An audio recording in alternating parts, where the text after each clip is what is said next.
कि एक छल्ला है, अग्नि का गोला है ना? अग्नि का गोला बोलो, बताया गया था। अग्नि के गोले से जो छल्ले निकले हैं वह पहला ग्रह कौन सा निकला था? बताइए। बुध निकला था ना? अच्छा प्यारी, एक चीज ये बताओ, अगर बुध निकला तो छल्ला बन के निकला ना? और उसके बाद जो दूसरा ग्रह निकला वो क्या निकला? शुक्र निकला। निकला कि नहीं निकला? उसके बाद क्या निकला? पृथ्वी निकला। उसके बाद मंगल हुआ। उसके बाद बृहस्पति, ध्यान दीजिएगा, बृहस्पति। और उसके बाद शनि। उसके बाद अरुण। उसके बाद क्लियर हो गया ना? एक चीज आप ध्यान दीजिएगा कि इसके बाद भी छल्ला निकला था। निकला था ना? कौन सा? यम और प्लूटो, ये निकला था ना? यम भी निकला और यम को ही प्लूटो कहा गया।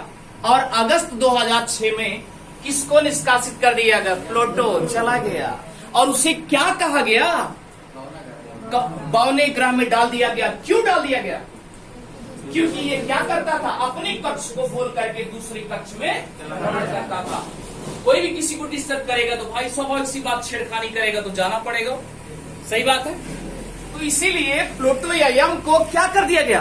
अलविदा, बौने ग्रह में डाल दिया गया। कहा गया कि यम के बाद जितने भी ग्रह, अर्थात वरुण के बाद जितने ग्रह आएंगे सब के सब प्लूटाइड हो जाएंगे, बौने ग्रह की श्रेणी में डाल दिए जाएंगे। ये किसने कहा था? खगोलविदों ने कहा। कहां पर ये वर्चस्व बना था? आपको याद होगा, हमने अभी उस दिन बताया था, अगस्त का महीना था और 2006 वर्ष था। और क्या हुआ था बाबू? कहां पे? प्राग सहरिया में। कहां पर? प्रयाग ना, प्राग शहर है। कहां पर? बताए थे ना? याद आ रहा सबको? अच्छा ठीक है।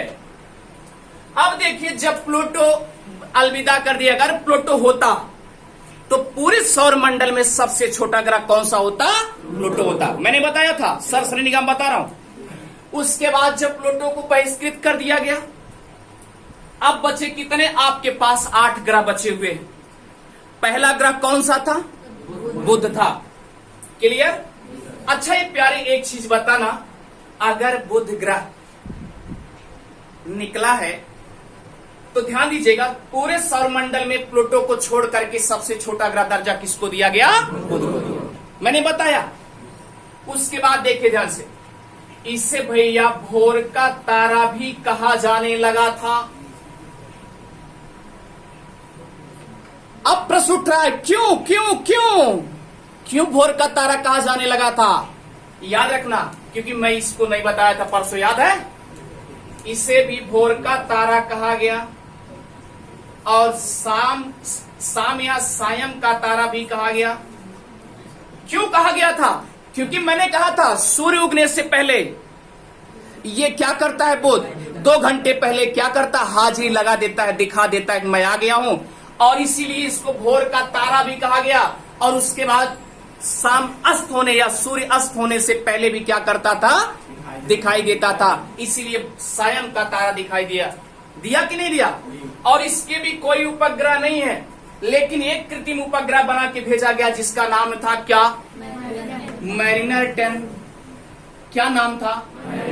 मैरिनर 10। और एक प्यारे ध्यान दीजिएगा, मैरिनर 10 को भेजा गया जब, ये आपका कृत्रिम उपग्रह है, और जब कृत्रिम उपग्रह को भेजा गया तो वहां पर मिला क्या?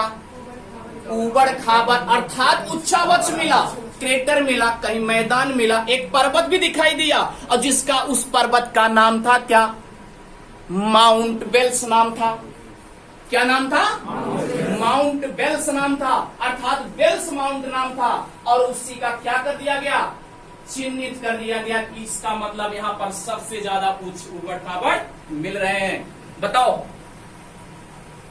उस पर्वत का क्या नाम रखा गया? Bells Mount. और कहा गया यह एवरेस्ट के बराबर यह पर्वत है। किसके बराबर है? एवरेस्ट के बराबर है। कंसंट्रेट रहिएगा एकदम।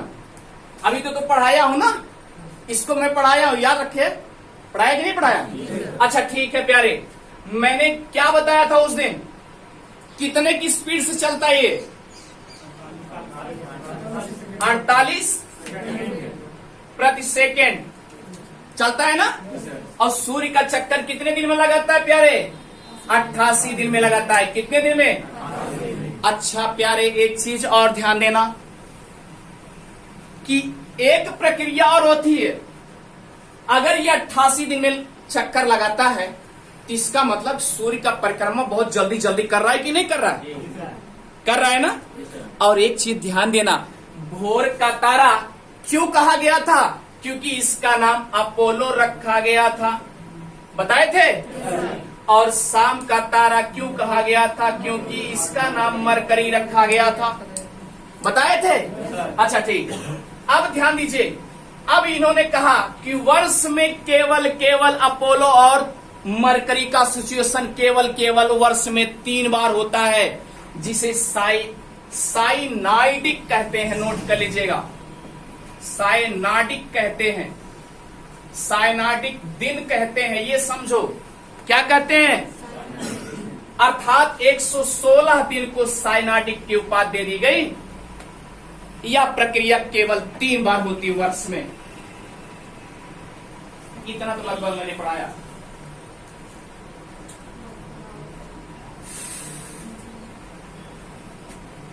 और आपके महेश भड़वाल में नहीं मिलेगा।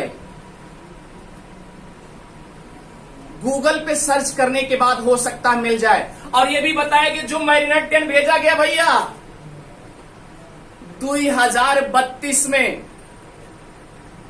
पूरा क्लियरिटी हो जाएगा। परफेक्टली रूप से डाटा दिया गया कि 2035 तक क्लियर हो जाएगा। इसका चलचित्र हमें प्राप्त हो जाएगा कि है क्या, इस पे क्या है, मैदान है, अच्छे रूप से कितना ऊंचाई है, क्या है, कैसे, सब क्लियरिटी हो जाए। कब तक? 2035 तक। यहां तक किसी कोई आपत्ति नहीं। और अगर आपसे पूछा जाए भैया सूर्य से बुध की दूरी कितनी है, तो 5.8 किलोमीटर। 5.8 हजार किलोमीटर, याद रखना। सॉरी करोड़। इतना पक्का हो गया। आगे देखिए, सबको सुना अच्छे से ना। आगे देखो, इसे मिटा दो, इसे मिटा